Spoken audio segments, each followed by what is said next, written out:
All right, let's bring him in.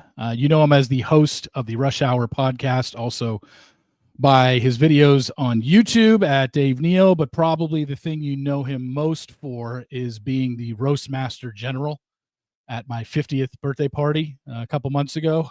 It's Dave Neal. Dave. Tough crowd out there. I do your party, I lose 9 followers. You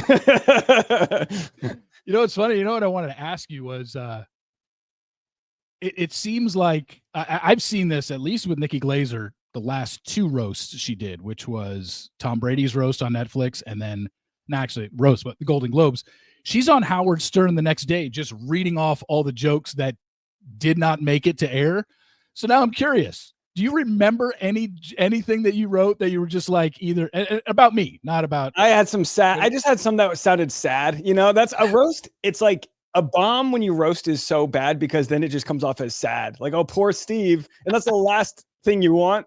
But no, I don't have. I was firing with everything I had, so I don't have much left over. At least I know that I come Alfredo. That's yeah. And that one Tasha wrote, of course. I'll stay up all night knowing that my clean wife, who's so easily offended, wrote the dirtiest joke of the night.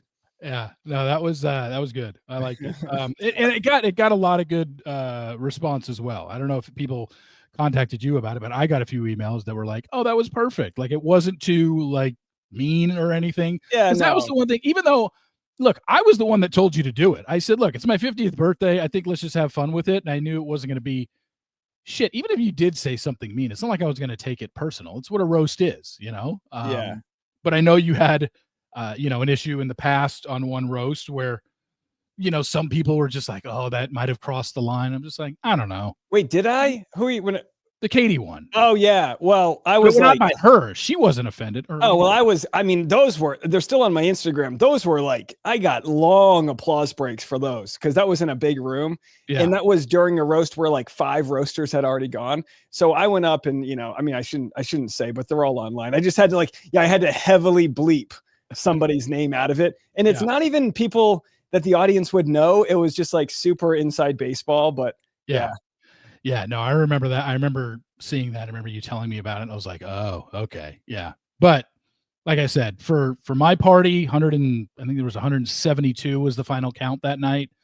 It was perfect. Now I'm just trying to figure out what to do for an encore next year. Next year isn't anything special. It'd be my 51st, but it is year 10 of the party. Oh, I got an idea. Did we talk about this? You should do an alien themed Area 51. That Area 51 over in Vegas? Isn't that thing? Yeah, do like a alien. Isn't it? That's what it's called, Area 51. Well, they've got an actual thing, not the actual Area 51 out in Vegas where Independence Day and they did that whole thing. There's an actual event center called Area 51, a little bit off the strip. Trust me, I looked into it, and again, the amount that they wanted to hold a party, I mean, your literally starting point was $25K. So we talked about it last time I was on your show about a polite cover charge just to cover. And you got some pushback from that? Just one, yeah. Well, I think I mean the party is I'm definitely charging next year because I can't go into it and footing the bill for everything again. Yeah, it's a business. You can't be operating on a loss. Like your audience, God bless them, but you can't go broke. So I think if everyone paid, and what you could do is have like a general admission price and then a price that gets people maybe into a photo line or something, because you're still losing money. So the idea that you're going to profit off of this is hogwash. Like you're not profiting off of it.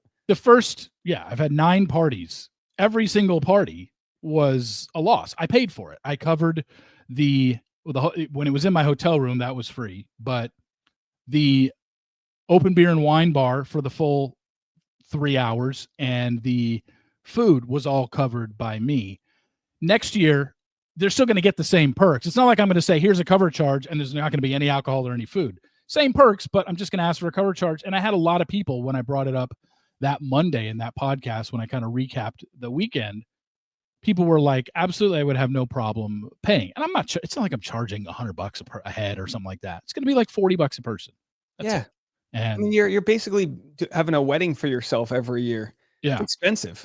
Yeah. Especially, I mean, the thing is, I want to have it in Vegas because of, I've always said, people have asked, why don't you have it in other cities? And I'm like, well, the only other city I would possibly have it in would be in Dallas, would be here, because I'm not going to be like, well, let's go to Chicago for it, because I don't know anything about Chicago. I'm sure there's great venues, but it doesn't make sense. And the other thing is, I want people to come out and have, kind of make a weekend out of it. My party is just one thing, whereas I've had so many people that have come to parties in past years like, yeah, I'm doing your party Friday night, and then I'm going to this concert on Saturday night, and we have dinner. Like, well, how about Vegas, this? There's so many other things to do in Vegas. I just want my party to be one thing, not just, hey, come to Dallas for the weekend and my party. Because I had, of this 172 people, I think only 30 were locals. Like, it was 150 people roughly representing 25 different states. And I just don't think I would have that many people traveling if I said the party was in Dallas. What if you let's say you sell Vegas out, then knowing you've already sold it out, you could do a warm-up party in Nashville, because they call it Nash Vegas. Yeah, and then Nash you could do a few locations, because, you've got, I think of this all the time, because I'm trying to like figure out how the hell I can tour. And it's really hard, because you got to get up to that critical mass and sell tickets. And then is it worth the cost of the flights? And, and it just becomes this like question of how do you break even? But you've got a big audience, like you've got people that might not make it to Vegas, but you make it to, their part of the world, become a traveling circus. And I've thought about it, just doing a smaller event, not like, just a smaller event of, hey, we're doing a meet and greet or a meetup in Nashville, in Chicago, some bar in that Zanies or whatever. I don't know what it's called.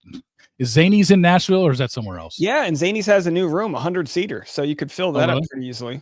Yeah. I mean, I've looked into it, but again, this takes planning well in advance. And, off of this party, I've already started getting together with my team to plan, next year's party. I think I'm going to have it in the same venue, because I thought that venue was absolutely perfect for what I wanted. It was so good. And you know what was so great about it? It had the insulation that would make like a great rock show, like a small, intimate. The ambience and lighting was great. It obviously had the infrastructure for the drinks. Yeah. It was perfect. Yeah, it was the best one. And I'm just like, I don't want to go looking around and Googling all the hotels in Vegas and finding a different room without having been there. Now that I've seen this one, it doesn't make any sense. You just got to find a way to get corporate money. That's what it comes down to, is like, how can you get corporate money there? Some dating app, some Silicon Valley douche that's got money and just sponsored by LinkedIn. I don't know. Yeah. Anybody that knows anything that wants to be a sponsor of the party, look, I'm open to taking all sponsors, where you would basically get signage at the party. You would get numerous podcast mentions every time I talk about the party. I'd say, the amount of mentions you would give, and I know the rate you get about $40,000 an episode, you rich son of a bitch. You would be, rolling in with, get some of that, I don't know, whatever, White Claw money or whatever it is. I think it's something that it can be done. It's just, the pushback that I got in terms of a sponsor was, well, what do we get in return? If give you 5,000, 10,000 towards your party, is just getting mentions enough? Because they can't really sell anything within my party, because House of Blues operates independently within Mandalay Bay. So it can't be anything food or alcohol related, because that's not going to work for House of Blues. You can't just sell that. So it has to be something to where it can be some sort of giveaway, or maybe somebody is fine with, numerous podcast mentions. And every time I mention the party, the 10th annual Reality Steve party brought to you by so-and-so. If you get 3 months of that, is that worth it to a company to donate $5,000, $10,000? And some of these like casino apps on the phone, they just shit money. They make so much money. But yeah, we could brainstorm, but it's got to be big. You just got to go big. You know what it should be? It should be like a liquid IV. You know what I mean? You know what? That's funny you mentioned it. I reached out to them about a month before this year's party, and somebody did reply, and they got back to me and said, reach out to us next year. We don't think we can put something together in 30 days. But so they are definitely on the list. And I asked the House of Blues people, could I have liquid IV? Could they set up a table and pass out? And they said, absolutely. I reached out to them for my wedding to be like, hey, let's see what they can do. And they actually gave me, because we're putting together like party bags for everybody. And it was the only company that hooked us up with some stuff. And, it sounds cheap and all, but it's like, if you're going to shout someone out, see what they'll give you. And they're like Liquid IV, their market is hungover people, like, so that could work. What I'll better let you know who I sponsor? spoke with. Mm. Yeah, especially if you've got like all these influencers that show up. I mean, you got to, if you track how many impressions you get between Courtney and me and She's All Batch. I know, I'm no Jason Tartek, I'll tell you that, but what can you do, Yeah, no, it's definitely, it's probably happening again at House of Blues. I don't see why it wouldn't. And then it's just a matter of, I definitely won't need the full decoration job that Serena did just because it's not my birthday. Maybe we'll have a little something for 10th annual, but I don't need to have decorations on every table this year.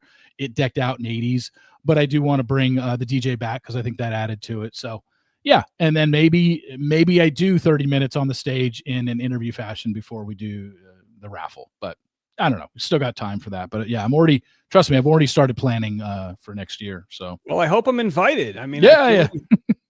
Oh, we'll have to see if Tasha's having another baby. Who knows? You never. Oh no! Is this breaking news? No, it's not. We're trying to time it out just right so we can have it at during a good lull in the podcast season. Yeah. And that's nothing that gets Tasha going, then being like, can we time this around Steve's party? I want to make sure we're not ovulating at the wrong time. Yeah. But I'm glad Tasha and Augie were able to make it. Oh yeah. She really wanted to stay, but it was Augie's first big, crowd experience. So she didn't want to overwhelm him, but he loved the pool, right? It was a little hot, but with a baby, it's like you just nonstop. But now he's running around. He's 15 months today. He's an absolute knucklehead. It's just crazy. One day they just like all this potential energy and their muscles all turns on and they just, bat out of hell. Did he get burnt in Vegas? Nope. Or did you put enough stuff on him to where he's never been sunburnt? Do you put? We have like the UHF or whatever it's called, long sleeves, and he's got the hat, and he actually fell asleep on the lazy river Tasha, just passed out. He's literally, he's the chillest kid. But no, we were lucky because I wouldn't wish that on anybody. So luckily we've kept him from getting sunburned so far. Well, from the beaches of Mandalay Bay's pool to the beaches of Costa Rica. How's that for a segue? Woo! That is. Let me ask you this. Are you ever, sorry to interrupt. Yeah. Do you get mad that they didn't invite you? They invited all these influencers to take part. It's like, where's the effing respect to the guy that's been there? I'm going to hype you up. You've been there from day one. You created this ecosystem and they don't have the gall to invite you. They would never invite me. I've shit on their franchise and exposed their secrets for 15 years. Like, I'm public enemy number one to them. The other thing is, even if they wanted to make a truce and say, hey, we're fine with what you do, would you want to come out to Costa Rica? I don't know. I don't follow those influencers that went out there. I just don't think there was that much of a benefit. What have they been posting that's really anything sort of like, ooh, exclusive because we got to go out there for 3 days before filming started? Like, I don't think they really got much. I know. I'm just telling you, like, if I was in charge, the show is in a pivotal place where its ratings are so bad, it can now go back to taking risks because what does it have to lose?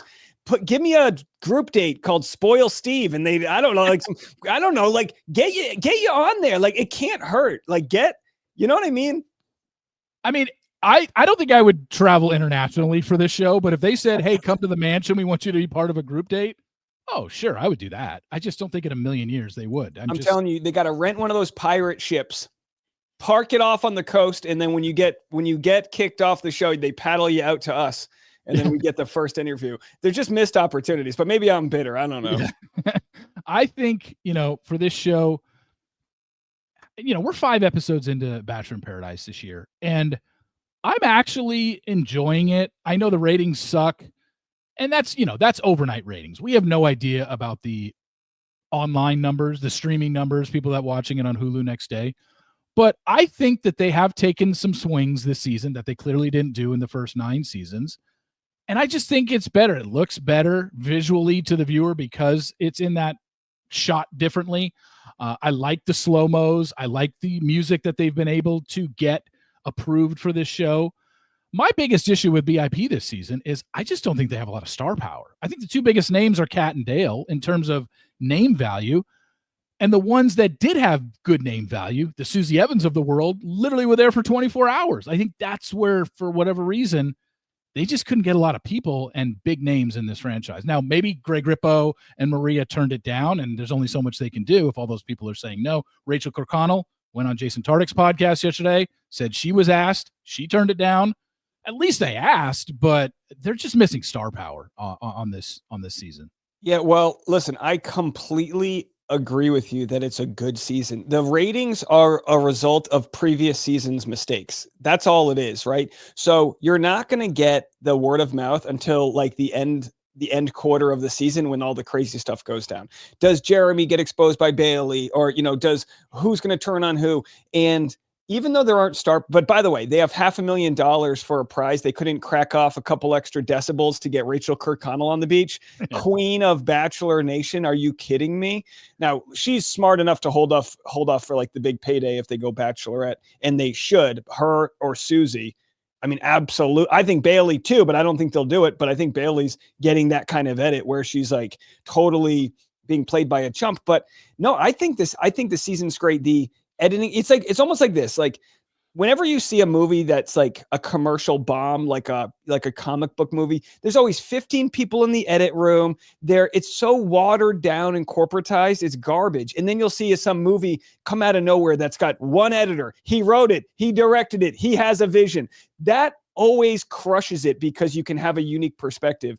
And I feel like Paradise has that. They've got little bits they play. Sometimes they bomb, but they're taking these shots, the slow-mo, that it's super sexy the way it's shot. Like they're not blurring out butts and worrying about grandma anymore. They don't have an audience, and now they're just playing to like a specific perspective and tone. And I like it. I don't care that it's not on some stupid palapa. They're actually getting good sleep because they have air conditioning, and they have more energy this year. But you're right. There is no star power, but that's a fault of the last couple of seasons sucking so much. What's funny is, when I was looking at it, I'm just like, wow, it definitely looks better, pops off the screen better. And these people, while it doesn't have the star power, I said they are, they're taking chances. I'm fine with it. Some are hitting, some aren't. But the biggest complaint that people had over the years was, oh my gosh, you got 40 people showing up in the course of a season. That was too much. It was like, it didn't make any sense. You're showing up in the 5th rose ceremony. Everybody's coupled up. You have no chance. And then I like the fact that they got rid of this whole notion of, all right, we just had our 5th, 6th rose ceremony. You have to decide right now, are you staying together or are you going to the fantasy suites? It's just like, that's a ridiculous thing to ask of somebody who just met somebody who came on the beach. Just and when you talk about the star power, it's almost like the strategy is get people that aren't stars. They have nothing to lose. They'll say something they may regret. You got that Brian guy. He's kind of like Situation's a once in a lifetime character. Brian's not quite there, but he's got enough flaws that you're like, oh my gosh, this guy's horrible. But will he end up being a good guy if he snitches on Jeremy? What I wish the show would do, and they would never do this, is like start with 50 people and narrow it down to 20 the first night. But like give enough people and be like, who's ready to play? And then if you're not bringing it, saying crazy stuff, being all debaucherous, you're gone. That's what I think would be fun to do versus like some of these people, like God bless Spencer and whatever her name is, but it's like, yeah, they were great episode 1, but I understand they found each other so far as we know, and they're not going to provide anything else. So it's like, where's the gasoline? Yeah, like they are clearly the most solid couple, but I don't think anybody who's watching the show, and this is no offense and no shot or shade at Spencer and Jess, but I don't think people are running to their friends saying, oh my gosh, we got to tune in to see what Spencer and Jess are doing tonight. Just look, they were irrelevant on each of the seasons that they were on. Unfortunately, Spencer was kind of a nothing on Jen's season. Like he was there, but he wasn't involved in any major drama. And Jess was just kind of a wallflower on Joey's season. Like she was there, nice to look at, but wasn't involved in any drama. And then you just put them on this show. Yeah, they have meshed well. They're clearly the most solid couple out there, but nobody's tuning in for Spencer and Jess. They are tuning in to see what Dale says next, or if Kat's going to go off her rocker. Like, that is appointment television to see what those two are going to do. Unfortunately for this past week's episode with Brian and Jeremy, my gosh, I don't know what's Brian's issue. Like, if you have a problem with the woman you're seeing complimenting you too much, pretty much shows your ass that you aren't really that into her, because guys love compliments. I would love that if someone I was dating was complimentary of me like Parisa is to him. I don't see what his problem is here. Why is he so upset at that? Yeah, it's some sort of like anxious or like avoidant attachment issue. You know, he like picked a fight with her in the pool. She's like, "What's your favorite color?" And he picks a fight. It's like, just say blue. What are you talking about? Exactly. She's literally ready to give you a hand job in a pool. Just say green. Who cares? And it's like, they knew the cameras were on too. It's like, what are you talking about?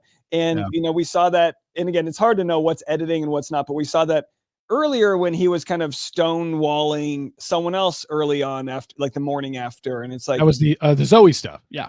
And you're just like, what the hell? Just, you know, you're on camera, right? And yeah, the guy's got his issues, you know, and this, and again, yeah, maybe he's just not that into her. Who knows? I think it's more issues than whether he's into her or not. Cause I don't know. I mean, maybe she's annoying him. I haven't been able to dive into if she has any toxic traits, but it seems like she's trying to show up. And, I'm sure they're going to watch this stuff back and go like, good God. I mean, you see people like Brian, who's like so unevolved. Jeremy too, like sociopathic levels of like, I don't care if these Golden Bachelors leave. And it's like, the last time I felt anything on the show was when Justin and Susie were just making eye contact with each other. Why is Justin and Susie's eye contact more interesting than anything some of these guys have to say? And it's because they're more three-dimensional on camera. You know, they've got this energy, and then sadly they let them go. And with Susie, sorry to bring it back to Susie, but with her leaving, it's like the show needs that like American Idol thing. If the audience accidentally votes out the best singer, get a save. This show needs a save. Bring in 5 new guys for Susie. Blow the whistle. Hannah Brown's being underused. She can wheel out 5 new guys and find a reason to keep her on the beach. But they got rid of their like star player. I think in 3 of the 5 episodes, Hannah Brown has not even appeared, let alone had a ITM, had any sort of confessional. I mean, I get why they brought her on. She's the most followed woman in this franchise history on Instagram, but completely underutilized. I got to imagine her under her breath is just like, I don't know what they paid her to go on that show. It's probably a pretty nice penny, but she's probably like, boy, what a steal that was that I cashed this check. I called this 6 months ago, whenever the news came out. And this is no offense to Hannah Brown, but her export is the drama of guys trying to date her, moving the podium. Who cares who I bang in a windmill? That goes out the window when you're engaged. I said the only way she'll be interesting is if she cheats on her fiance. And that's, I'm not saying I would want that to happen, but like they didn't even have a couple guys like put her out there and see if Brian hits on her, and like I mean, give her something to do. But yeah, she doesn't even make an appearance. I'm like, did she get Montezuma's revenge down there? I don't know what. Well, the other thing is, you brought it up earlier with Jeremy, and I wanted to talk about Jeremy next.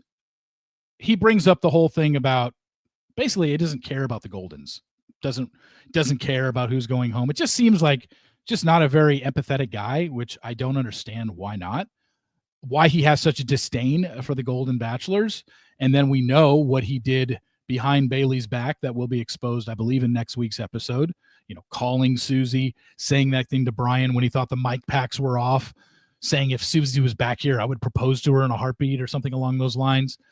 Again, do these people not know that the camera is on them? Do the people not know they have a mic pack on? What is Jeremy thinking? How does he think he's coming across? He can't think he's coming across well on this show. I do love that they're in a new venue, and I love the idea that he thought he was off camera, or maybe he knew he was on and he kind of mouthed through what he said, and maybe they ratted him out. Maybe who was he talking to? Brian. So maybe Brian, because Brian's going to go tell Bailey this is next what week. He said. Yeah. So I mean, look, the Golden Bachelors are just like beloved. They just sharing their nice stories of love that was lost, and their wisdom and grace, and they're just good people. So like, if you're gonna ditch them, boy, like hurt people. And maybe maybe he was just hangry. Who knows? But he's just not coming off well. And look, I can understand regretting the Susie thing. I mean, he did have a good date with her, so I can understand that. I think he could recover from that phone call trying to get her back, but not what he said to Brian. Exactly. But now it's like, and maybe his relationship did grow a little bit with Bailey, but like, I think what makes it worse is how sweet Bailey is. She's just like really seems like that's why I think she would be a great bachelorette. She's super sweet. She's so radiant, big smile. Like she's beautiful. And like no one wants to see someone like that get wasted on somebody who's not grateful for them. Yeah. And we're going to find out next week what her reaction is. Obviously, she gets very sad. We do see her crying when Brian tells her what Jeremy said to him. Clearly, that's a gameplay because there's now $500,000 at stake. And the problem is, Bailey went on. Whose podcast did she do? Unfortunately, she did Nick Vial's podcast. And it's very obvious that Bailey is still with Jeremy. So it's almost like, again, what we're watching, what we're going to see the next few weeks, we already know the end result is she's still with him. So I didn't know that. Unfortunately, it's like we're going to see it play out, but I think people are still going to have their doubts because most of the sentiment online is Bailey is so much better, or she deserves so much better than him. And what is she still doing with him? But she went on Nick's podcast and basically without defending him, defended him. And I mean, and I can see her taking him back to the extent that like, what was he with Bailey for 2 or 3 days in real time before he, wanted to stress test. Yeah. And it's like, I mean, they're all going on, it's like, that's the premise of the show, right? You test your relationship. I could see that more than the Dale thing where like, he's still kicking the can down the road. Yeah. But what's going to be tough for their relationship is all of her fans are now going to hate him until they don't. So, it's one of those things. If the relationship's meant to be, give it a couple of years and people will come around. But like in the meantime, don't try to prove it to anybody because they're going to hate this guy. I mean, once the finale airs, there's no doubt we're going to get an Instagram post of the both of them together, and they're going to say things. We pretty much can already write what their Instagram post is going to say, that you don't see every minute of what happened out there. You're only seeing a snippet. Editing is involved. Jeremy is a guy that has been there for him. It's going to be something along those lines. We know that. And look, I'm not here to tell Bailey what to do with her life. If you're asking me long term, once the season stops airing, are Bailey and Jeremy going to be endgame for each other? My guess would be no. Yeah, like you can never really understand a relationship until it goes public because they have to live this private life if they're still together. And it's like, until you're public and none of that sexy hide and go seek stuff happens, you won't know someone's true colors. But like, I mean, I wish everybody the best. I don't care, but there was a lot of missed opportunity for him to come off like he could have come off like a good guy. These are like unforced errors. But, because by the time he's talking to Brian, it's too late. Like the Susie thing is too late. Like that's what I said. Like, look, you want to call her and see if she wants to come back and give it another shot. That's one thing. But then any talk afterwards is like, you're just stringing Bailey along. Yeah. And that's why we're all kind of scratching our heads of how are these two still together? How is Bailey watching this? I mean, obviously she lived it. She knows what happened. And obviously there's plenty of stuff that was happening on there that we're not seeing as a viewer, but trust me, I'm not the only one thinking this. Pretty much the whole sentiment online is, what is she still doing with this guy? How can she watch this and feel like this is acceptable behavior from a guy that's courting you, But yeah, I don't know. It's her decision, her life. Speaking of her life, her decision, another great segue by me.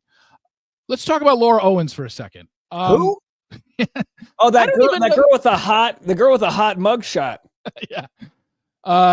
In the horse stable, and what an interesting life she's led up to this point. I don't even know. I honestly haven't talked Laura on my podcast since I'm trying to think of the last major topic that came up that I spoke about her. There's something I'm blanking right now. She's planning a heavy lawsuit against me. I'm telling you. Oh, I can feel it in my bones. Oh yeah. Because she tried to sue the previous guy, Greg Gillespie, for emotional distress. and they didn't have the judge said she didn't have enough evidence as to why he caused it. Now she's lost, and I feel bad. I don't want her to lose any weight, but I can't be in control of what someone does with their body. I can only hold them accountable. But she's lost. I mean, she is really, really underweight. Like, she's in the 80 pound. It's not good. I'm not happy about it. But what am I supposed to do? Let somebody like get away with what they get? You know what I mean? Like, we've been vindicated. She's charged with 7 felonies. It's not like this is a serious matter. We're lucky nobody's, self-harmed or done anything because of this. Again, this is something we've been saying from the very beginning when Laura started speaking out against content creators and the JFC crew. We're giving our opinions on a public case. She just lives in an alternate reality where she doesn't understand that it's our First Amendment right to do this. I understand that because what we're saying and what we're doing is something that she doesn't agree with, that's fine. You're allowed to disagree with us, but it doesn't mean we have to stop talking about your case. I mean, she literally bought fertility HCG and shot it into her ass, all to fake a pregnancy. She learned Photoshop and Adobe Acrobat to fake HCG levels to me, faked ovarian cancer, faked domestic violence, faked self-harm, called the FBI, every other day. I mean, one thing after another. And she's only 35 or whatever she is. She's got 50 more years of this. It's got to stop. And eventually someone was going to stop her. It should have never gotten this far. But like, the community came together and said, we're done now. If your parents aren't going to cut you off, we're going to get the courts involved. And now she's facing like 20 plus years in jail. It's insane.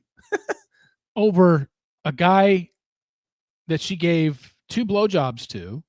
And the very next day he told her, hey, we shouldn't have done that. Let's move on. And that's it. This wasn't a guy that she had a 6, 9, 12-month relationship with where it ended bad and she's a scorned ex.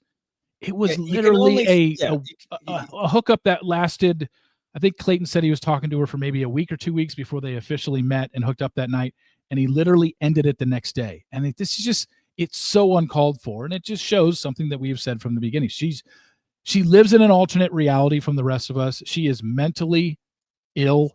She needs help. We've always said this woman needs to get help and not just keep doubling, tripling, and quadrupling down on her story. And everywhere we've looked, you've been able to prove her wrong. Yeah. And for those that don't know, like, her father is actively fundraising money for his cancer, and he's fundraised over $120,000. She's clearly burnt all of this family's money, right? It's a hell of a lot of money for her to do these horse racing things she does. She's shipping a horse to Orange County. You know how much money it costs? She's going to bring a jockey, and she's part of this, she's burning through her family's money. I could care less about that. Her lawyer's working for free. He gets a DUI. This is her lawyer's been harassing everybody. They pull him over 3 miles from Laura's house. Who the hell knows why? He lives 40 minutes away. And he's probably going to lose his law license over this case. He's got, he's got like a dozen bar complaints against him. And by the way, they absolutely did not. I was the first bar complaint. They basically laughed me off the phone. I was, sort of like, he probably said I was some crazy YouTuber, whatever. But then like the complaints kept on coming in from literally the judge bar complaints against him. And like, eventually it's like, Arizona, bar, what the hell are you letting these lawyers do? They're making a mockery of your court system. What's the latest that we've heard from Gingras? Is it the fact that he got the DUI? Has he been on, because remember, he disappeared from Twitter for a while, but then he came back, and his first message when he came back was, well, I'm not talking about this case anymore. He deleted every video he ever did about this case, which is hilarious because he's like, hey, bitch. I'm not doing this anymore. I'm not her lawyer anymore. It's in the other lawyer's hands, and I totally agree with it. It's just like, yeah, that's because the other lawyer probably told you. There's no way that Gingras on his own decided, yeah, all those videos I made, whether it was just me talking about the case or whether it was me bringing Laura on, you know what? I'm just going to get rid of those. I don't need those anymore. He's such absolutely. He was told by Laura's new counsel, please get those off the internet. He was like the cool guy who buys alcohol for the high school kids, and like he thinks he's cool, and then someone older than him's like, the hell are you doing? he he sent me these 20-page long letters trying to show me how cool he was. And it's like, bro, I might not know everything about law, but I know when I'm being, punked by somebody. And all of the Justice for Clayton community, it was like that Gladiator movie. He's coming after them, and they're like, are you not entertained? As we just slayed every accusation, every threat of lawsuit, everything. Now he has to have an attorney to represent him for his DUI. She has to get a new actual like criminal defense attorney to keep her out of jail. I mean, she's going to be literally doing Barry's boot camp in the penile, Arizona State, rec center or wherever the heck they put her. And it didn't have to get this far. She just had to say, my bad. I got a couple of mental issues I need to take care of. Dave, okay, case moved. Move on with their life. Dave, we were saying this, it broke with the Sun in either August or September of 2023, right?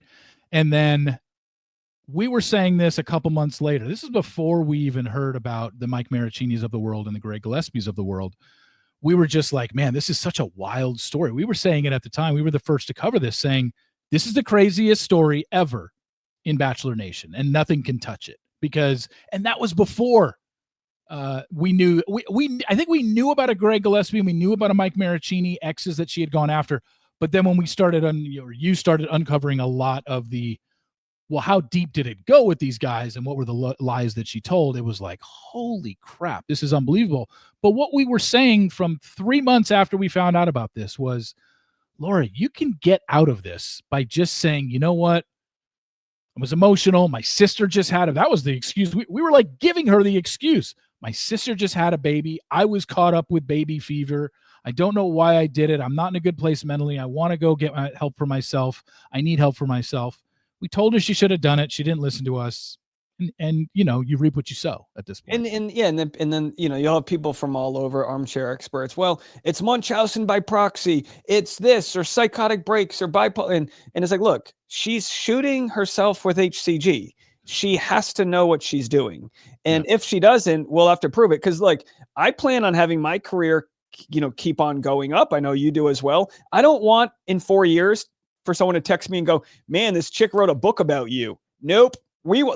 I knew early on that I would have to prove my innocence or whatever, because I'm not going to be whatever she started to make us out to be. And if say this case gets dropped in October and it just goes away, 2 years later, there's going to be a blog or a podcast and we're the bad guys. And then there's no paper trail of evidence to lead otherwise. She can say anything she wants about me at this point. I've got a whole year's worth of evidence just proving her wrong on every step of the way. And you kind of need that so you don't get, smeared and all of that.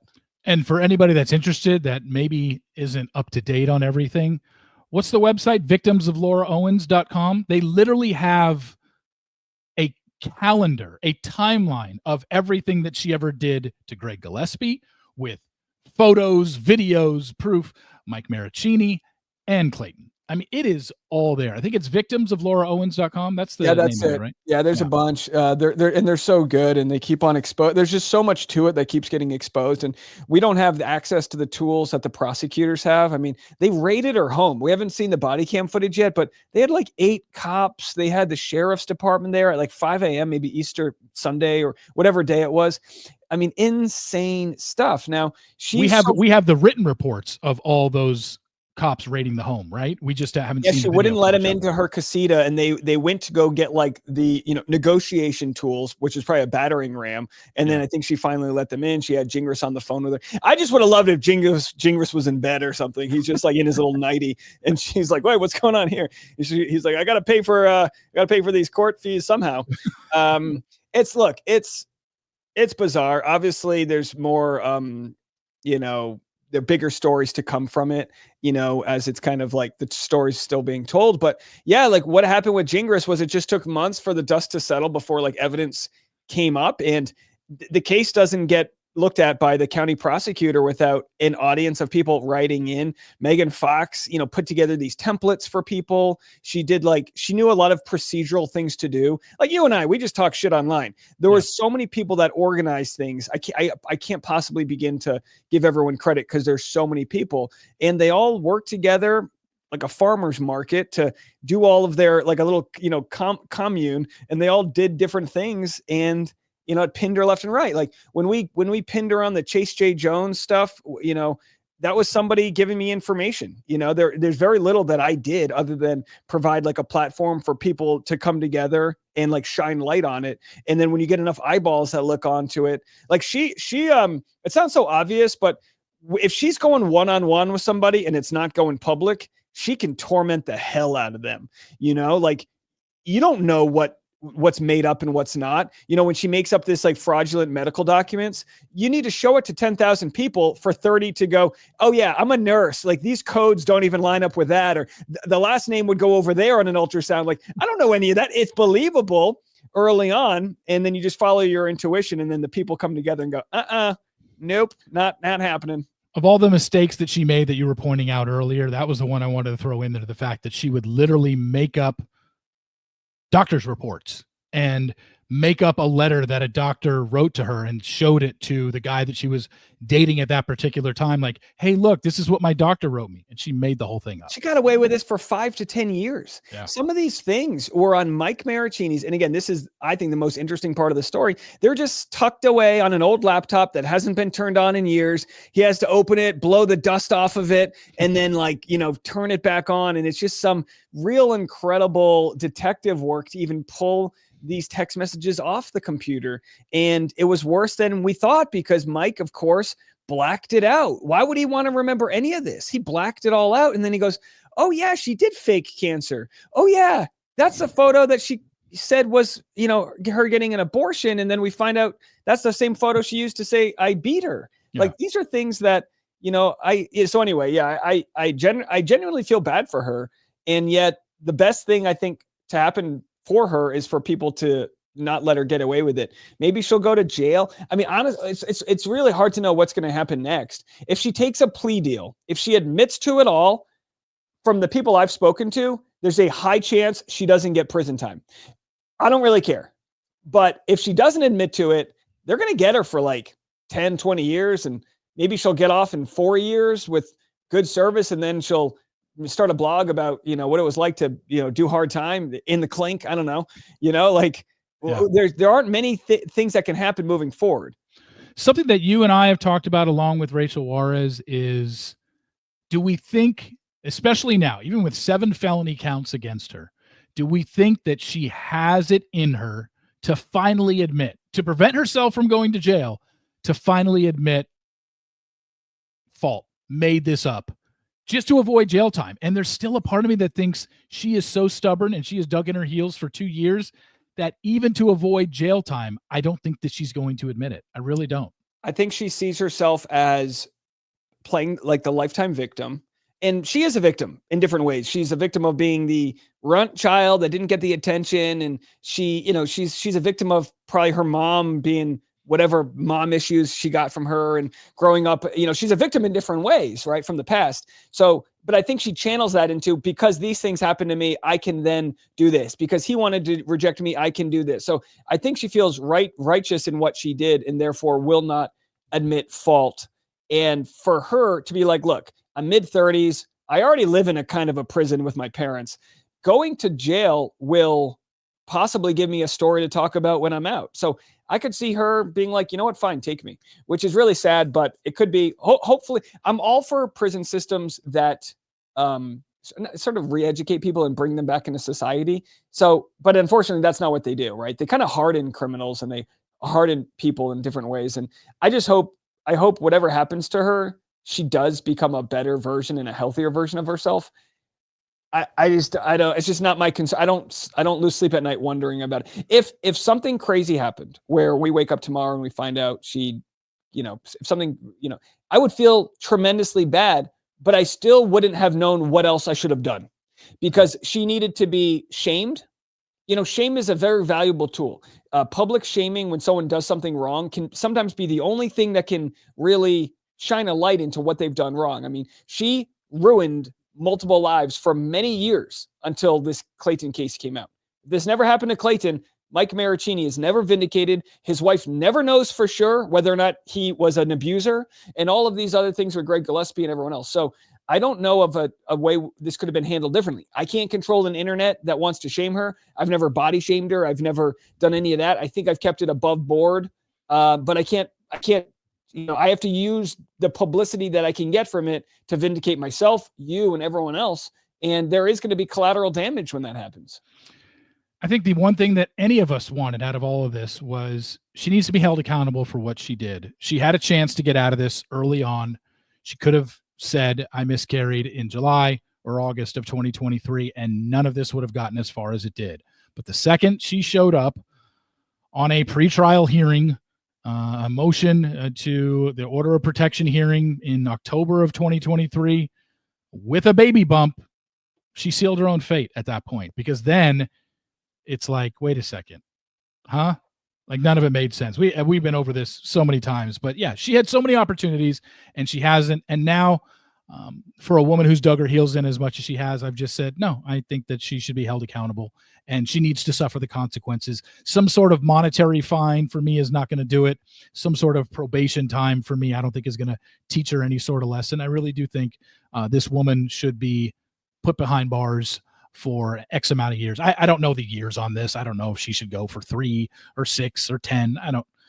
She just needs to spend some time in her own thoughts in a jail cell for a certain amount of time to where she can actually think about this and be like, wow, I ruined people's lives. And listen, we know she listens to these things. The number one, I mean, she could have such a hit podcast if she wants to explain why she did it. Yeah. I mean, I would interview her in 2 seconds with, a third party present. I'd have a GoPro, a 360 camera to make sure she doesn't get too close to me. I'm not going to be accused of anything. I too much eye contact from Dave, restraining order. But I think people would be interested to hear her thought process, and then like you kind of get it all out there, explain why you did it all. Again, this will never happen, but if you did all that, then you can start anew. But you have to have that all out there as like, here's the baseline. It's almost like wearing an ankle monitor. Her version of an ankle monitor should be a 3-hour or 5-hour, whatever, or a full season's worth of interviews about what led her to these thoughts and really digest the feelings of inadequacy, because it's not until she's rejected that a lot of this transpires. And that's super interesting to me. We all feel a certain way when we get rejected. It triggers in us all. And it's like, a lot of people, a lot of guys, you get rejected a lot. You learn how to deal with it. Everything I do between stand-up comedy, I pitch, it's all rejection. You get rejected. You're almost happy when you just don't get a decent set. Hey, I got out of that inning. You're just happy because we live off of rejection. Podcasting, you're constantly losing out brand deals or getting a shitty review. Like, that's what makes you grow, is dealing with adversity. She tries to control that adversity through whatever anxiety or whatever she has in a way that change, like it's like in the Matrix, she's like changing her reality to fit her. And it's like, you don't get to play God. This is the world you live in. And gosh, like I would plead with her to just come to those realities. And it's like, your family's not protecting you. Your family's enabling you. Your sister had to get away. Who the hell is going to pick up this tab? And I don't know if going to prison is what changes things. I mean, for sure, if she's going to go to prison, throw her through the mental health building first, like figure it out, get on a healthy dose of whatever. And then like, let's feed you and like, let's encourage you to get better. But that can't happen until she admits fault. Yeah. Well, it's going to be fascinating to see how the rest of it plays out. It's still amazing. We've been talking about this coming up on 2 years now. Next month will be 2 years since the story broke, and some people out there are like, wait, is that the girl that faked a pregnancy against Clayton, the former Bachelor? And there's just like, yeah. And that's layer 1 of about 900 of them. So I don't have a good segue for the next topic, but it's something that you posted about today. And I want to ask you, I said I was going to talk about it. I didn't want to bring it up beforehand, so I want to bring it up to you. I don't even know what you're talking about. What episode are you on for The Hunting Wives? Oh, I haven't watched it. Oh, you haven't even watched it? Okay. My social media gal, Danielle, she posted about it and she got me so interested in it. I don't know what it's about, but everyone's talking about it. Yeah, there's a reason they're talking about it. I'm halfway through. I finished episode 4 today. And is it like a Mormon Wives meets Hunters? I don't watch the Mormon Wives show, so I don't even know what that's about. Other than, don't they just dance and do TikToks? Is that what they do? They're all just like Real Housewives formula. Okay. It's just, it's be prepared for a lot of sex, a lot of nudity, a lot of lesbianism. Is it scripted? Oh yeah, no, it's a scripted show. Oh, so it's not like reality. Oh no, this is a scripted show on Netflix. Okay. Yeah, it's an 8-episode season. It just came out, first season. Hunting Wives came out like 2 weeks ago. And it's just a very over the top, outlandish, also mystery of a kind of a whodunit thing. And I'm only halfway through, so I don't know, quote unquote, whodunit. But there's murder involved, Southern belles, Southern women who like to go hunting and like to go shooting, but there's a lot of cheating, a lot of there's just a lot of stuff. It's very titillating, to say the least, because there's nudity in every episode. There's graphic sexual scenes. Is there male nudity? No. Male butts. No dicks? No. Boys, male dicks were not male dicks. Dicks were they were big there for a minute. You know, the full frontal prosthetic industry was really having an uprising, no pun intended. But I like a full nudity. I like men and women balls out. I like the whole situation. So yeah, I know I'm excited. I'm in. When my social media gal posted on it, I was like, oh, this sounds interesting. I got to watch this. I thought you had actually watched a few episodes, but yeah, I think it's just, there are a lot of, maybe if Tasha was watching it, she might watch it like this with her fingers over her eyes. Oh, really? In certain scenes that are just, not that she, like, again, Sasha came up with the joke that I come Alfredo, so it's not like she's approved at all. No, Tasha, I've pulled the dirty out of Tasha. He grew up like, you know, Puritan. I pull the dirty. I have such a filthy mind. Which is funny because now the baby's old enough where we have to start watching what we say, and it's like, oh, yeah, gotta go to code you words. Definitely don't want to watch. You have to watch it after Huggy goes to bed. That's for sure. You don't want him walking in on some of these scenes, but there is a lot of scenes that are just like pretty raunchy, and it's and it's part of the story. It's not just. I mean, maybe there are a couple where you can say like, okay, it just seems like they're throwing it in there gratuitously. But it seems like most of the scenes are to advance a story to let you know kind of what's going on here. But yeah, it's the talk of, I don't say the talk of the internet, because there's a lot of things people are talking about on the internet. But in terms of most recent shows that were released on Netflix that has people talking, it's definitely this one because of its raunch factor. Not because it's, I'm not saying it's not a good plot line, it's not a good story, but they're talking about it online and posting the videos online of all the raunchy sex scenes is what they're doing. Something that couldn't be on CBS, you're saying. This isn't like a Young Sheldon but that's what I love about the internet is like you can make a product that's not going to be for everybody, but for a specific audience it can be risque and do certain things. And Netflix is just like shitting money. I mean, they can make whatever they want. They can make as many seasons, as many episodes, and they don't have to play by these archaic rules. It's nearly impossible to watch terrestrial TV these days. Yeah, no, it is tough because the streaming services can get away with so much more than network TV. And all you got to do is look at the ratings for network television. It's just, I mean, Bachelor in Paradise is just one example. Every network show is down across the board. I actually said this on my podcast a couple of weeks ago. I wanted to know what the most watched network television show was for the 2024, 25 television season, September to May. And it's Tracker, which airs Sunday nights on CBS. Garbage. After football. And it gets 11 million viewers a week, and there wasn't one other show. Fell asleep watching the Patriots, and then exactly stuck watching. No, it's like the only thing I would do for streamers is the whole like batching. I like that they've slowed down the batching for some of these like parasocial shows. So like you can give people 3 episodes at a time, but don't dump a whole season on me. Like that stresses me out. There's shows I haven't watched because I can't invest 12 hours this weekend into it. Because then you're in a race against everybody to get your takeout. And I do like that about The Bachelor is that you give us 2 hours a week. We can watch, we can digest it for 6 days and then come back. But yeah, they can't compete with what these dating shows can do. Have you watched Perfect Match? No. I only watched the first 3 episodes for Clayton, but yeah, I mean, it's just such a sexier show. They just have the liberty to do whatever the hell they want.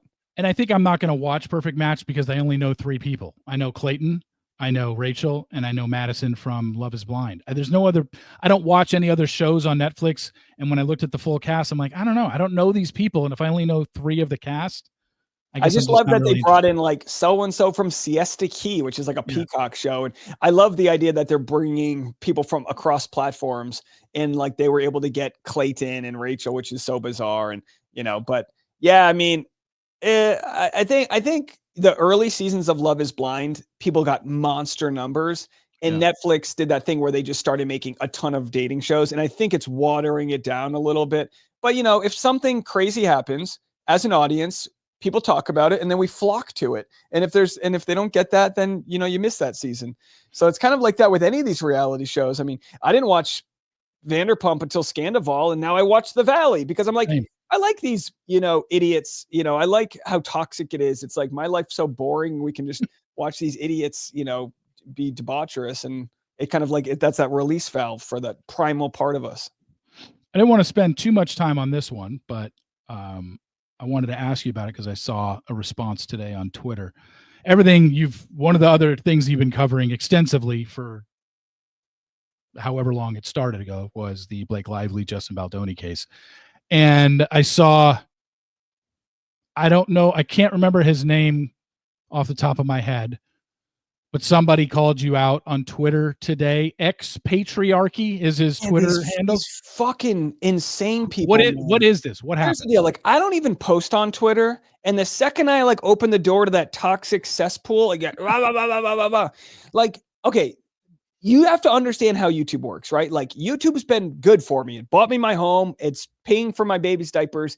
There's just a game you got to play to get clicks, and you have to make content. Like, every one of my videos has like a Blake Lively or a Justin Baldoni in the thumbnail, but I talk about aliens and migrants and politics and pop culture, literally everything on my show. But you got to lead with that like main story. So they're accusing me of being like this guy who's so one-sided, but it's like, bro, unlike like the Nick Vials who didn't read any of the court documents, I read it all, and I believe one side versus the other. Blake Lively has provided zero credible evidence that she was harassed by Justin Baldoni. So 8 months into this court case, that's my opinion. And I can show how I did the math to get there. And whenever people don't agree with your opinion, they think you're a paid shill or you're this or you're that. Like, Which is what Lively's camp is accusing content creators and I'm one of the only people that didn't get subpoenaed. So I think I did a fair enough job to not know and some of the people that got subpoenaed, everyone did a fair job. So I'm not blaming them, but like, I covered it the way I cover these things. I look into it. I change my mind if I get new information. I'm covering the Candace Owens defamation lawsuit. She's getting sued by the French president. It's a huge story.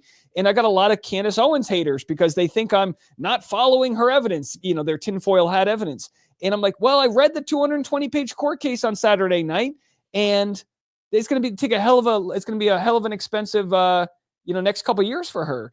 And, you just read these things, and people think that if they disagree with you that you're a bad guy or whatever. But there's literally nobody that's on Blake Lively's side that is actually, I mean, it's like 90+%. It's way more one-sided. And the only thing I got to remind people is on December 20th, when Blake Lively filed this bombshell complaint against Justin Baldoni, everybody was on Blake Lively's side.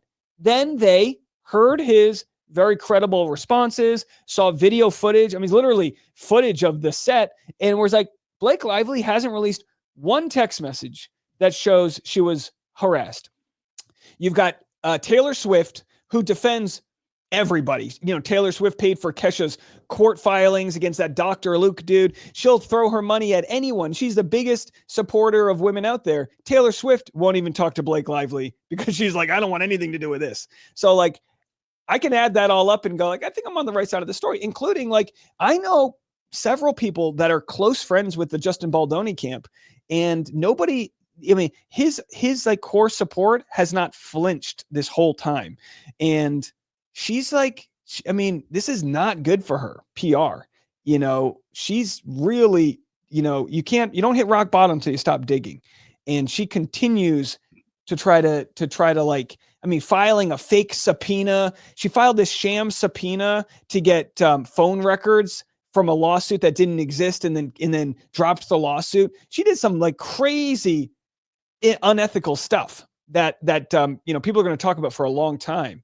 And it's like, you go on Twitter and you get that 3 people that hate me over it. But I mean, we've only built our audience from, double since then, because people get that, like, it's just what's so crazy is they accuse me of like monetizing this story. Same thing that they said about Colton Underwood, same thing about Johnny Depp, same thing about Laura Owens. Oh, you're just monetizing this story. I'm doing my job and people want to watch me for it. Yeah. What's the crime in that? Yeah. There's nothing wrong with that. But they always come for the money. They always come for like you must be this, or you take this sponsorship or that. And it's like, what are you talking about? So when like Nick Viall had Elizabeth Wagmeister on, and it's a pretty good interview, but like there was some stuff left on the table there, and like I'll make a video just correcting it. Like, well, you left this part out. For those of us that are like really diving deep, there's like this rift with like mainstream reporters that I think they enjoy seeing the content creators online kind of get subpoenaed and whatnot. But it's like, I'm sorry, your brainwaves are no smarter or better than mine. I'm just like a freelance guy. And this is where I do my either reporting or commentating, depending on what story I'm talking about. And you see this play out in the political world with like the podcasters versus like the traditional media. And it's like, God, I wouldn't want to be them. It's a dying industry. Well, the other thing about you talk about the small percentage that are on Blake Lively's side. One of those small percentagers is Nick Viall, who is being followed by, like, Ryan Reynolds and Blake Lively both follow, if I'm not mistaken, both follow Nick and Natalie on Instagram, which kind of goes to show, I think it's because Mint Mobile is a sponsor of Nick's podcast, but there's clearly a reason why Nick Viall has been on Blake Lively's side this whole case and hasn't flipped. And then you look at the fact that Ryan Reynolds follows Nick Viall. There's a reason for that. I don't know what it is. I think the Mint Mobile thing, like, Ryan Reynolds is so far away. He's like president. Like he's so far away from whoever does those ad deals. But there is an implicit bias that like, hey, I don't want to bite the hand that feeds. But I think Nick, I mean, look, he's not a dumb guy. I don't think. I mean, he's run a successful business. I think he's covering his ass right now, and he's playing it a little bit more neutral. I mean, 6 months ago, he was like, see, I told you about this guy, Baldoni. He's this. I got bad vibes. And I think since then they've realized, oh boy, this isn't going to go the way they think it's going to go. And I mean, Blake's going to lose. She's not going to prove that he assaulted her. Not in front of a court. No way. She's trying to prove that Justin Baldoni's attorney was part of this smear campaign because, journalists like myself asked for a statement or emailed for like an interview. And it's like, there's nothing there. They have not found one thing. There is no concern that they will. It's just not there. Like that's why when they said, oh, there's, this is all untraceable. Well, you're not going to find anything because you're looking for something that's not there. And she's not providing any evidence. They released these, like, there's this one psychologist. She's like a bad person. This one psychologist gave fake HR complaints to Zach and Donna. And they talked about it. And I don't care if they talked about it. They stress tested it. They checked it out and they determined it was fake. But we were all led to believe that Baldoni was just whipping his dick out and hey, mama, and this and that. And like, none of it came true. None of it. And I think Nick was probably guilty of kind of believing those early stories, but didn't test it with critical thinking to realize nothing showed up. And again, people are toxic online, and people came after Natalie, and I empathize with her. Like, you should be able to have an opinion and not expect the internet to come after you. Natalie's, I mean, I'm sure she's a sweetheart. I know nothing about her. Probably the last time I ever texted Nick was to compliment their chemistry on their show. Like, hey, I think, you guys do your thing, and it's good that you get to work together and whatnot. And whatever, like, I've got no I really don't have any animosity other than to, like, if they get something wrong, I'll make a video correcting it. And when Elizabeth Wagmeister was on his episode this week, I made a video on Saturday that got I think double the views that his video got, because I was like, I think you're getting this kind of wrong. Like, Baldoni's fighting for his life. He's respectfully, he's fighting for his professional career. He's fighting for the honor of his family name and whether or not he works again in this industry. Blake Lively's fine. She's fighting because she feels like she looks dumb in a movie where she didn't have creative control, because that's not what she was hired for. And that's really all it is. And this idea that they're both going to lose, like Wagmuster was like, well, they're both going to lose. It's like, no, he has to take this thing to the finish line, because he's got nothing but the need to vindicate himself. And I just don't see any other evidence at all that it's going to go in any other direction. They just deposed her, and she admitted in the deposition, according to the court documents, that there was no smear campaign other than the one that's happening now, which is really just Justin defending himself. So it'll be interesting. Like I said, if some text message comes out tomorrow, I'll change my opinion. But, at some point, months into discovery, you're like, all right, nothing showed up. So it's pretty amazing that this started 8 months ago. I don't think anybody thought it was going to go this far. I think they thought these two would settle long before any depots took place. And, Blake just had her deposition, and people are like, wow, the fact that because like, if this were like, Trump sues ABC, they pay him. They don't want to deal with it. Trump sues Paramount. They pay him. They're trying to do $1 billion merger. Here's $20 million. These bigger companies, they can break it off and not worry about it. That's why everything normally settles.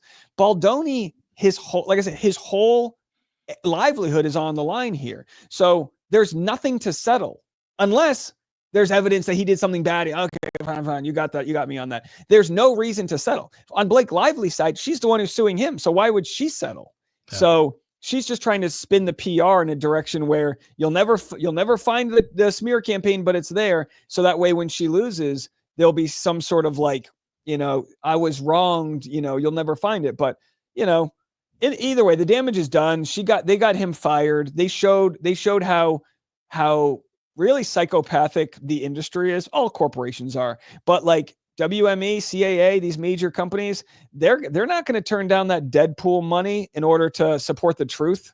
No way. So they ditched him, and all actors, they kind of thought they were on the right side of the story, because Blake Lively's she's super convincing. I mean, she was working the Taylor Swift angle. She had all these other actors convinced that he was a bad guy. Now imagine you're acting in this movie and Blake Lively's like, yeah, he did this, he did that. He's super creepy. He's staring at me while I'm breastfeeding, all these things. You're not going to confront Baldoni. You're just going to be like, geez, what a creep. And then when the story comes out in the New York Times, you're going to be like, told you so, because no one has a spine, because everyone's just trying to, get their career off the ground.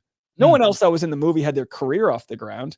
They're all trying their best, and they weren't able to take Baldoni down because he fought it. And this is the world, in the expensive world you have to live in if you get stuck in that kind of situation. We'll see where this thing goes, because it's, again, lasted a hell of a lot longer than I think a lot of people thought. One final thing that I wanted to bring up, it's something that you and I texted about earlier today, and it has to do with stand-up, because I find this story kind of fascinating. Oh, yeah. Is this Hannah Berner story. Now, about 2 or 3 months ago, I was just kind of riffing on my daily roundup, and I was just talking about stand-up, and I said, look, comedy is so subjective. I might think a comedian is just fucking hilarious, and you might think they are the most unfunny person in the world, and vice versa. Everybody's got different tastes. And I don't even know what brought me to this, but I kind of just threw it out there of some comedians, some stand-ups that are very popular, that I can admit I was just like, I just don't get it. I don't find them funny. I've seen enough clips of them. I've seen some of and Hannah Berner was one of them. I just don't find her funny. And there's plenty of women comedians that I find absolutely funny. I think Taylor Tomlinson is hilarious. Nikki Glaser is hilarious. So many more out there. Kelsey Cook, hilarious. I just didn't find, of all the stuff that I've seen of Hannah Berner, I just never found her funny. Didn't like her style of comedy, but that doesn't make me right or wrong. And then I saw this story over the weekend that there's other comedian, a stand-up comedian by the name of Kim Congdon, who is just a stand-up. I think she does a lot of New York shows and stuff like that. She's a big roast writer. Like roast writer in the roast world for a while. And she went on a podcast, and she did not give up Hannah Berner's name, but she basically went on a podcast and said, a comedian reached out to me. and said she wanted me to write for them. And for $10,000, I wrote for them. She used the jokes bombed, and I haven't gotten paid. And even though she didn't mention Hannah by name, it has been implied, and it's basically understood now that Kim Condon was talking about Hannah Berner. For those that don't know, you're obviously a stand-up comedian. This happens a lot, and people hire, like, I don't want to say Nikki Glaser doesn't write her own jokes, but she's got a writing team, as do a lot of there's a comedians. level if you're at that you might, if you're going to employ people as your openers, they're going to help you write stuff. Like Chris Rock, you know, he would hire like Rich Voss to help him write Oscars jokes because they're monologue jokes. Anybody can write a monologue joke. Yeah. I'll be honest. I've never, and I don't, and by all means, you know what, if you're going to take the money, and I think the problem is that Hannah never paid, but if you're, like, I have no problem with people paying people to write jokes, or I could care less, but I've never seen it happen. I used to open for somebody who wanted to give me a bunch of their old jokes. I turned it down. Like, I get my dopamine from writing and performing and then receiving the results from the audience. I would feel fraudulent if I was just reciting someone else's jokes. But with that said, you know, I can empathize if you need 60 minutes, you know, and you got to go on tour and someone wants to write you 15, like, I can empathize with that, but that's a shortcut. I want to shout out my friend Kelly Collette. She's just like me. She's 15 years into comedy. She's great. She opens for TJ Miller and she headlines all over. That's the type of person who should be insulted by someone else, like getting famous and then paying for jokes and going to perform it. But the Kelly Colettes will last a hell of a lot longer than someone who's ready to buy a joke, because it's the whole Karate Kid wax on. Like, you got to understand the process. Like, I was in my garage at 1:20 a.m. this morning at my little joke writing station trying to write jokes. Like, you know, there's a process to it. And some people just get famous and they can sell tickets and they don't have the act. And the problem with that is sometimes it takes a long time to develop that act. But again, it's like, you know, if Kim Condon cashed the check, I'd say shut up and don't expose someone. But she didn't pay her, so it's like, you know, what can you do? You got to pay your bills. Yeah, I mean, Hannah Berner, like, I guess I don't fault her for saying, like, hey, I'll pay you 10 grand. I need some help. I'll write you jokes. The fact is, the point of the story was Hannah Berner, Kim Condon called her out because she gave her the jokes. Hannah used them. I don't know in what platform. She said they didn't work. And so Hannah just, I guess, felt like, well, I don't need to pay you. Now, granted, there's probably a second side to the story. Maybe Hannah's saying that, like, no, I told her, unless I use these jokes in a Netflix special or my next whatever, then you'll get paid. I don't know how it works. But I think that the interesting thing about it was, you know, I asked you, if someone, you just said you get the dopamine from writing your jokes and performing them on stage and getting the live reaction. If a more established comedian than you came to you and said, I like your stuff, Dave, would like you to write for me for 10 grand, or, you know, whatever, gave you a price to write for them, would you do it? Well, there's a price for everything, but I don't think, I'm not broke, but if I were, yeah, I mean, absolutely, I would write. I mean, you see it all the time in the roast writing world, where, like, if you like are working in the roast writing world, Jeff Ross or someone will hire you.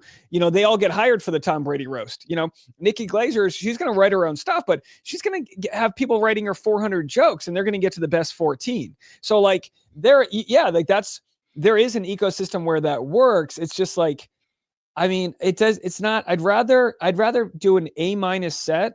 But by all means, if I'm riffing with a bunch of comics and I say some crazy shit, oh, my wife said that, and someone's like, Dave, you should use that. That's funny. That's what you see more of, is like comics telling each other something that's funny, because so often we live in this own like zoo in our head that we don't even realize when we're saying something funny.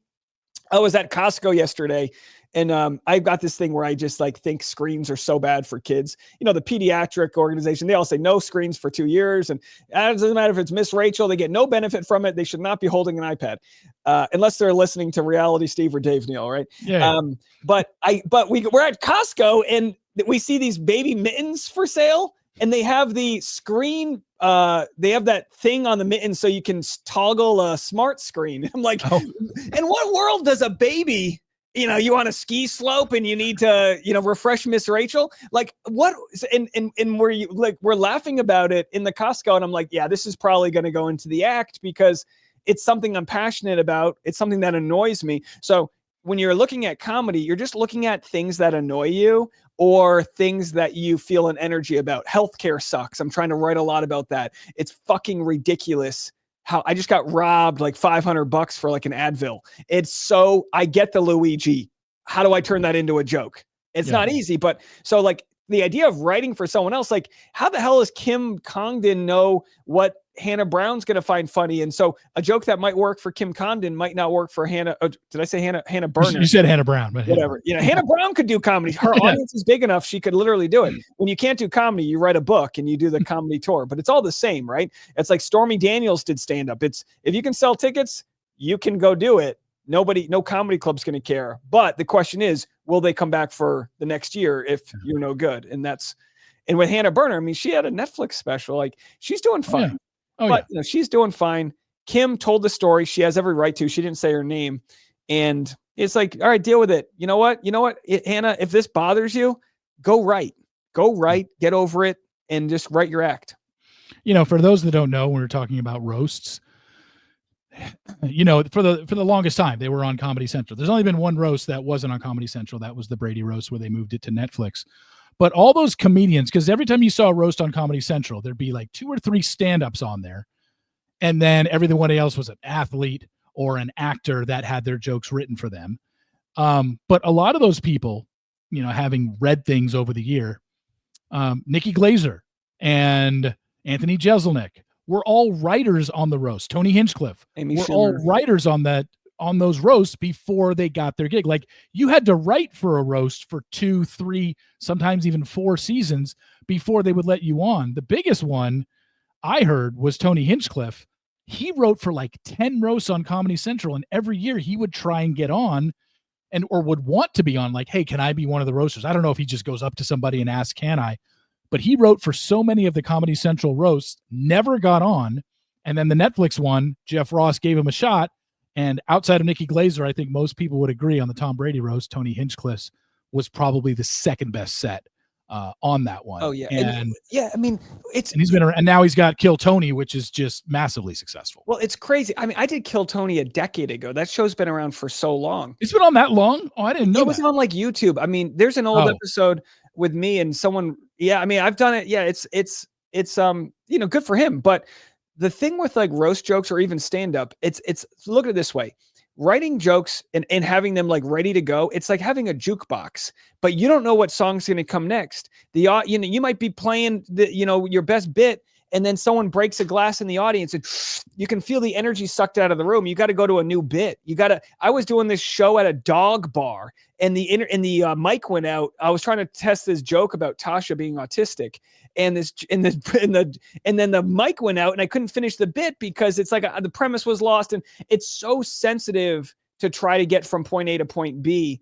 And when you do these roast jokes, a lot of times you're pulling different roasts. Like if something hits or doesn't hit, you're adjusting on the fly. There's been plenty of times where like I won't do my closing bit at the end. I might end with something new, but it felt right. And it's all risk taking, but it's because you're trying to like feel the room out and what's going to work. And, like the Mike Tyson quote, everyone's got a plan to get punched in the face.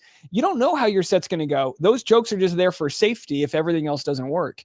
And obviously roast jokes, I wouldn't call it the safest, but a standard setup and punchline, what's going to work, right? You just know. But like Coming Alfredo, I didn't know that was going to work. It was like, it got a good pop. Sometimes you might have this perfect setup. And I had one about you that was like, Steve's from the Lone Star State. Lone Star is also his rating on Apple Podcasts. And to me, I was like, that's the most airtight joke you could write. But it was kind of a thinker. It's like, whatever. But like, that's for me. That's going in. I've never heard anyone do, and I'm sure it's been done because you can't do anything original these days, but I'm like, I don't think anyone's done a Lone Star Apple Podcast connective joke there. But yeah, when I heard you say that, I was like, okay, that's original. Like I haven't heard that come from anywhere. And I watch a lot of stand-up clips on Instagram and TikTok and stuff like that. So yeah. And when I was writing for Katie Thurston, you had your what's their podcast? Your Mom and Dad? Is that what they call it now? Jess. Oh, It's like Jess. your And mom and I dad, don't know right? what they call it Yeah. because I've never listened Yeah, to it. so Jess is great. She's a special human. She's great. She came over to my place in East LA and I was like, what do you got? You know, she wrote a bunch of her jokes and try this, try that. And you kind of throw things out and you just kind of try to read off of one person. And everything you're trying to do is, can you shatter an assumption, right? So if you have an assumption, like, all right, Steve's from the Lone Star. The assumption is you see that Lone Star Texas thing. And then I also say it's also this rating on Apple Podcast. And then that's a completely different type of star. So it's not rocket science. You're just trying to get people to leap from A to B or A to C. And that's much easier to do with a roast joke than it is on like a 5-minute bit. You know, Yeah. like getting an audience to follow you. And with stuff like that, you just want to be punchy, fast. And then if the premise hits, then you just, what's called a tag, you just hit the punchline over and over and over. And until, you know, as long as you can, usually rule of 3, but sometimes longer, because you'll just keep on hitting on the punchline. And those are just like laughs, you know, whatever. But yeah, it's something you don't think about when you're just on the sort of consuming side of it, because you just laugh, but in the brain, like there's something happening there. And a good roast joke writer, you know, you can almost see it, you know, from a mile away. It's like, yeah, Tom Brady, of course you're going to hit him on his wife moving on with a jujitsu guy. He's going to, like the fact that he didn't think they were going to go there. It's like, what were you smoking? That, of course, like Deflategate, and your wife moves on with the jujitsu guy. That's what the whole act is going to be about, because those are like the 2 most things you're known for. Yeah. Kissing your kid on the lip. Yeah. Whatever, you know, whatever people know. But that's what makes the celebrity roast good, because, you know, Charlie Sheen, you know, the Tiger Blood, you know, they get roasted because you know all this stuff about them. Yeah. No, it was, the Tom Brady roast was excellent. I'm disappointed. As far as I know, the Tom Brady roast was kind of right around this time last year. It was in August of 2024, right before the football season started. I haven't heard about any new Netflix roast coming up. There has not been a Netflix roast since then, so I'm kind of disappointed. I hope they continue it, but you know, it's out of my hands. I think if this is a Jeff Ross deal, somebody's got to go to him and who's worth doing. It's got to be, how do you go one up Tom Brady? So yeah, it'll be, they can't be like roasting, you know. I've heard Joe Rogan's name thrown out there that they would roast him. I've heard his name thrown out there. I've heard there are a couple other big names, but I just off the top of my head, Rogan's the one that came to mind that I've heard. Like, I don't know if it was being serious consideration, but maybe I just read something where they were like, well, who would be a big enough name for Netflix to re-up the roast and bring it back? And someone threw out Rogan's name, I think. And clearly he would be a huge target. He's got the most popular podcast in the world, I think. Maybe he's not number 1 anymore. I don't know. Yeah. Maybe Travis, Jason Kelsey's wife is number 1 now. I don't know. Or call her daddy. Anyway, Dave, thanks for coming on. Good 90 minutes almost between us. This was a lot of fun. Again, you can see him. You can catch him on his YouTube channel. You can catch him on The Daily Rush twice a day. Yeah, I'm going to be promoting new shows on my podcast, Rush Hour, on my website, Rush Hour with Dave. I said The Daily Rush. Sorry about that. No worries. If people go to rushhourwithdave.com, they'll get my, you know, the sign up list for my newsletter and stuff. But yeah, it's all there. Nice. Dave, thanks a lot for coming on, man. Appreciate it. Always. You got it. See ya.